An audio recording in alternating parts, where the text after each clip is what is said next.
Welcome to Healthy Vegan Living Podcast. I'm your host. My name is Gary. Welcome to episode number 5. My failed diets. I've had many different diets over my lifespan. I've always been on a diet. In this podcast, we're going to talk about fad diets. I'm going to try to explain to you what a fad diet is and why over the years I've used fad diets to control my weight. Some of the problems that you have with fad diets, and we're also going to talk about the diets that I've done.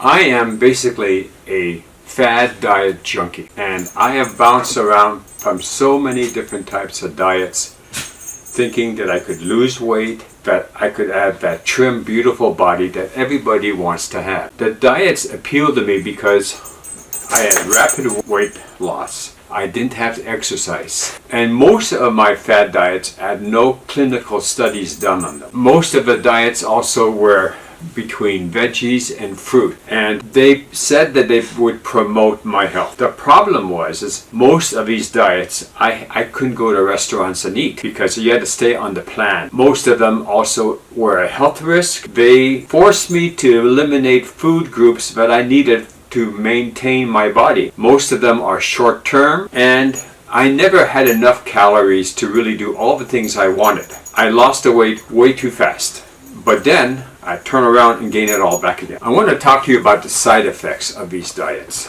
What is really strange to me is that when I had on these diets, I would have an alcohol intolerance. I had bad breath, constipation, chronic fatigue, dry mouth, sometimes gout, hair loss, heart palpitations, headaches, leg cramps, nausea, reduced physical performance at work, during sex, and sports. My mental bodily issues would be I was constantly measuring and remeasuring the portion controls. I was counting every single calorie that went into my body. I would review the ingredients of everything I ate, hoping that I had the magic number. And of course, like everything else, I was weighing myself 2, 3, maybe 4 times a day to make sure that I was on the track of losing weight. What I had created in myself was the basic yo-yo diet. I started the diet. I followed the restrictions of the diet. I would start feeling depressed because I didn't have those delicious foods I was eating. I would have cravings. Then I would let go of the diet.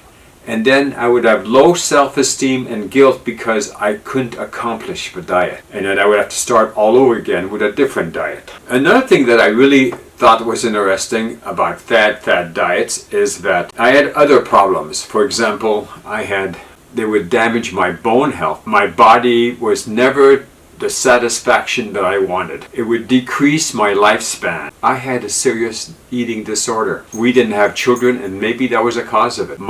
Because I couldn't ever get to my perfect body, I had lower self-esteem. My muscles were being eaten because I wasn't having enough calories. The foods I ate were basically nutrient deficient. I was in risk of heart disease, and it could have affected my diabetes. It's hard to admit that I've done this most of my life, but now doing the vegan diet, I have such a wide array of vegetables and fruit and legumes and seeds that can compensate for all the diets I've done throughout my life. Now, I'm going to just talk quickly about the diets so that you understand, so you don't fall in the same trap that I did. I tried the Atkins diet. Let me tell you, that is a great diet. It has nothing to do with vegan. Atkins diet is a pure carnivore diet. It's basically low carbs, high fat. And what it is that you barely eat any vegetables. Maybe a leaf is what they consider a vegetable.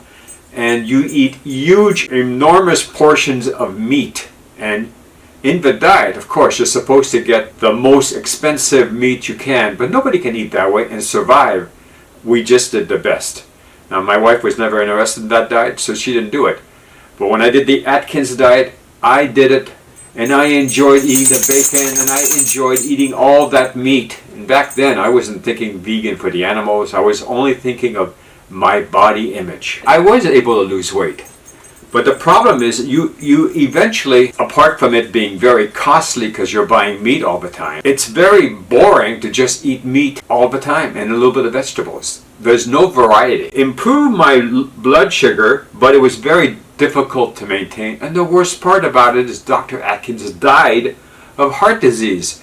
Here he's promoting this incredible, wonderful diet, and he died of it himself. So I left that one. So then I went to the South Beach diet, which is almost identical to the Atkins diet. And it basically is the same thing. A cardiologist, Dr. Angeston, stated that it was low carb and high protein which promoted weight loss. But what it did is also increase your cholesterol and was very difficult to maintain. It was the same problems as the Atkins diet. Maybe I was allowed to have a little bit more carbs, but that was it. And that didn't work either. The next diet I did is Weight Watchers. And Weight Watchers was an excellent diet, pre-portioned. The problem with Weight Watchers is that all your food comes to you frozen. You eat it by microwaving. What was happening with that is they had workshops, but they were extremely expensive. And they had coaching, which also was expensive. It's a point system. It's just not something. I just got so tired of writing down every single piece of food I ate, and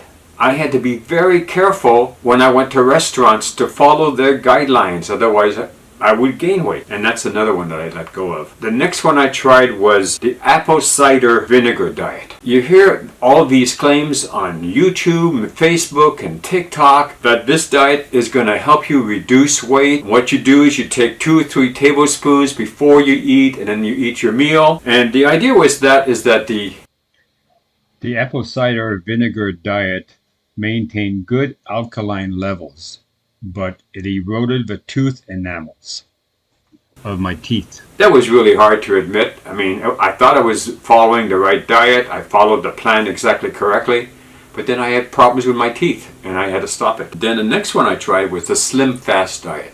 That is basically a meal replacement plan. You eat breakfast according to their rules, but you have to follow the shakes. And you had a shake for dinner, and you had a shake for lunch, and sometimes you'd have to shake in the breakfast. And you spend all your money buying processed shakes so that you can lose weight. And it's not a diet that you can maintain forever.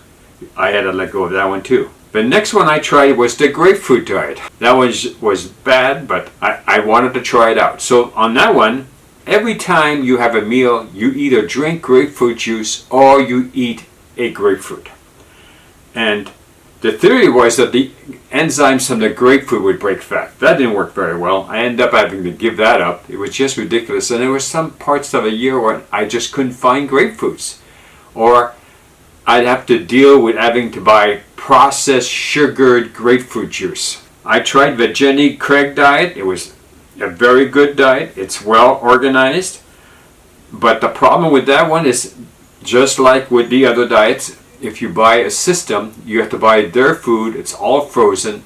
It's extremely high in salt, about 2,300 milligrams per meal. And it increased my blood sugar and my hypertension. My last one was the famous Subway diet. Now, it was fine for a little while, being able to have a sandwich, but you can't maintain it. That means you have to have a sandwich at breakfast, lunch, and dinner, and most of it is white bread, but they have wheat bread options. Then you put mayonnaise on top of it, and cheese, and then your meats, and then the vegetables that they have, and this is the only vegetables. They have lettuce, tomato, cucumbers, and peppers, and that's it. You can't maintain it. It gets so boring after 2 weeks of doing that, I had to quit. It's very expensive too. These sandwiches aren't cheap. What I'm trying to tell you here is that, yes, you're going to fall into the fad diet. Someone's going to come up and say the kangaroo diet or the monkey diet, but you don't have to fall for it. With a vegan diet, you're going to get a complete, all your nutrients are going to be there for you. You just follow the recipes that you try on the internet or in books. That's what I do most of the time. And you're going to find your favorite ones. You're going to learn batch cooking. You're going to be able to organize your food intake a lot better and a lot safer. And you'll be more in balance. Every diet has got problems. For example, the vegan diet may have a problem with B12. It may have problems with getting your calcium. It may have problems getting your minerals. Everybody is going to find you something different and that they're not going to like about your diet. But the diet not only saves the pain and suffering for the animals, but it also helps the planet. So overall, you're doing this diet, eating vegetables, fruit, legumes, seeds, make your body better to get rid of all the toxins that you've eaten. over the past holidays or over the past weeks. It's going to take time for your body to adjust to it. There are flatulence problems, but you are going to be able to deal with those in time as your body cleans itself out from all the different types of foods that you've eaten over the years. And then you'll start seeing the improvements like I have. Well, I hope you've enjoyed this podcast about fad diets. And these are really my diets, what has happened to me. And the vegan diet isn't perfect, but it's close to perfect as I like it. And now I've decided to change the 30-day challenge from a vegan diet to this one here. Engine 2 diet. It's about a Texas firefighter who created a diet for his entire firehouse. In here he has a 6-week diet. And I'm going to follow this diet. I'm going to bring you in with me so that you see the diet, so that you understand it. And I'm going to try to explain it as I go along, why each of the things that I'm eating are going to be helping me. Well, thanks so much for you listening to us in our next podcast. Please visit me again on episode 6. We'll be discussing my exercise program. Bye-bye now.